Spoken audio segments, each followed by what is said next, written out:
Good morning, ladies and gentlemen. I have two main points to share with you. The first one is to take stock of the latest data that the FTTH Council Europe has recently produced and revealed to understand where we stand on our journey towards a full fiber network for everyone, everything, everywhere in Europe. The second point is to share with you the position, what the FTTH Council thinks should be done now to help us accelerate the deployment of fiber and reach our goal to bring this fantastic connectivity solution of full fiber for everyone in Europe. But let me start with a quick reminder that Roisin briefly mentioned. Why are we here? Why are we doing all this? We strongly believe that fiber is the best access network technology, bringing unlimited symmetrical speed, scalable capacity, low latency, absolutely essential for 5G networks, unparalleled robustness, reducing operating costs for operators, and also bringing a very high level and unparalleled level of energy efficiency, which in terms of sustainability make it really the best choice to prepare the future. Now, that vision is shared by most policymakers across Europe, by the European Commission, which has set a gigabit fixed connectivity target for everyone by 2030. And for them, clearly, that level of connectivity offering 1 gigabit or more is clearly fiber. So where are we? And for that, I will need your help. We released the market panorama a few days ago. So I would like to learn from you, from the room, and I will need your contribution. I would like you to take your smartphone, and we should see now a QR code. So if you could scan the QR code, there should be a URL address on your phone. You click on the URL. Normally, it should prompt an app with a very important question. What do you think is, by the end of 24, the actual level of fiber adoption? So connected home, people having internet subscription based on full fiber network. What do you think we have achieved? And that would be interesting to see if we can compare that with the data we have managed. So we govern, I think it works. It's incredible because I was a bit suspicious, at the fibre-to-the-home Director General to trust wireless solution for this presentation, but it seems to work. So I think we have clearly a majority of you thinking that we reach 40%. Maybe the disclosure of the market panorama has given some information up front. That's great that you could read our report. And as you can see, some think that we are beyond 40% and others that we're still lagging behind. So let me move to the next slide and share with you what our report are saying. What we first measure is the level of coverage, number of home pass compared to the total number of households across Europe. As you can see, we've reached 75% as of now. The projection, the forecast, brings us probably by 2030 at 84%. And then the projection are really showing a slowdown in the progression of the coverage. Now, that is not only that's not actually the most important thing. We also want to make sure that people are effectively connected to that network. And that's what we measure with a percentage of take-up, which is out of the 75%, for example, only today 53% are effectively taking the service. And that proportion of take-up is growing, but probably not as fast as it should be. Because when we look at the consequence of these first two graphs, it brings us the actual adoption. And today, 39% of European households are actually having internet services running on full fiber. Still a long way to go. Even the forecasts are showing that by 2030, we will only reach 56%. So the situation today is that we clearly have two things. First of all, we're seeing the risk of plateauing at 85%, 90%. That's a big difficulty as we stand today. And the second thing, very important, is the adoption gap.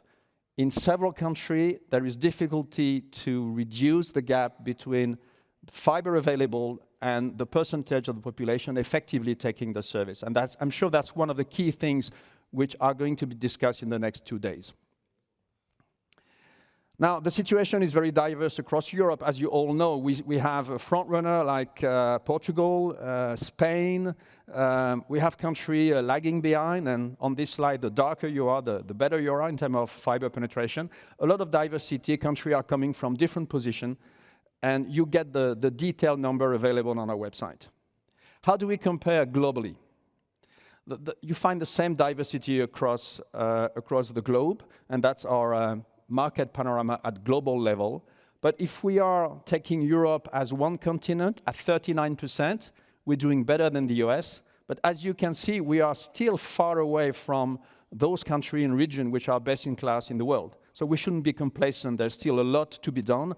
And at global competition, we really need to further accelerate our work. To do that, we need money. And so far, more than 130 billion have been spent, according to a report. There's still nearly the same amount to be spent if we want to fully complete the job. Most of it comes from private investors.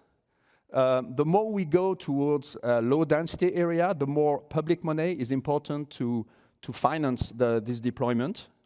And what is very important also to understand is that as of now, 60% of home passed across Europe are owned by what we call alternative operators, non-incumbent.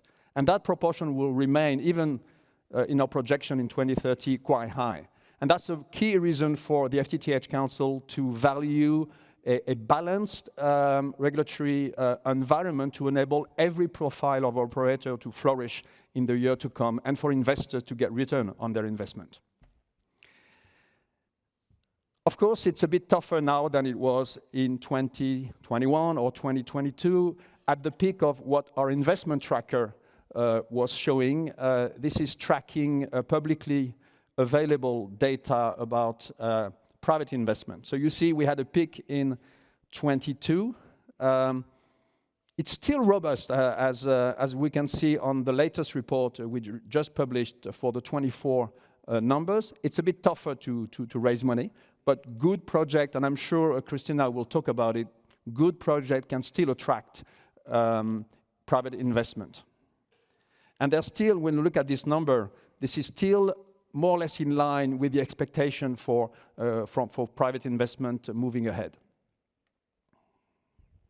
Now, for private investor and for any investor to really develop a strategy, they need a stable, favorable, predictable regulatory framework. That's very important. So at the Council, we think that so far we've benefited from overall a very positive regulatory and general policy environment. There are still things to improve. Effectively, the implementation of the Gigabit Infrastructure Act will certainly help. We think that it is important at the end of the FTTH network to guarantee enough spectrum for in-home connectivity. We shouldn't have Wi-Fi, for instance, becoming a bottleneck and hinder the progression of speed on the access network. Equally, and I'll go back to that in the next slide, copper switch-off and planning a copper switch-off is an essential component. Demand-side measures for countries where this adoption gap is significant are certainly things to consider. Overall, we want to maintain a healthy, competitive environment and also consider that fiber is key to support the green transition, especially moving maybe FTTH infrastructure investment into the category of taxonomy, which makes them a green investment from that perspective. Now, just a few words on copper switch-off. We had yesterday 4 workshops dedicated to the importance of copper switch-off. We think this is one of the unique key public policy which can really move the needle and really help us both go beyond the 90% coverage plateau and also reduce the adoption gap I was just mentioning before. It's a clear signal to the sector and investors. It gives a positive impact on FTTH rollout, so it is an accelerator of both coverage and also adoption. And it has spillover advantages with, of course, transitioning from one old technology to a new one, which is much more cost-effective, which reduce energy consumption and also operating cost, is beneficial for operators and for the society in general.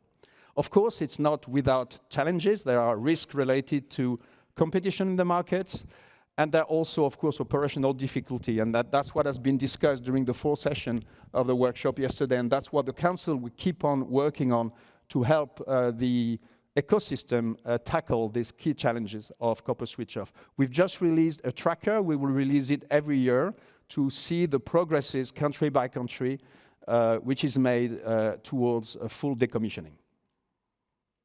But that's not the only report we are actually sharing. If you scan this QR code, so you can again take your smartphone, you'll have access to a full series of reports that we've just released. I think it's something like 17 reports. They're all publicly available on our website. So please read, share, and forward. I think that is going to feed also all the discussion we're having today. Now, last comment. This conference is in Amsterdam. As you know, we have that habit to move to a different city every year. Next year, we'll be in London in April 26th. But before that, we are going to renew the very successful experience we had in Dubrovnik last year. We are complementing our conference with a smaller event to have a more regional focus. And this year, it will be in Warsaw to look after and have a specific spotlight on Central and Eastern Europe markets. So I hope to see you in Warsaw in October. And of course, we hope to bring such a great ecosystem and audience in London in a year's time. And with that, I would like, again, to thank you for your attention. Thank you.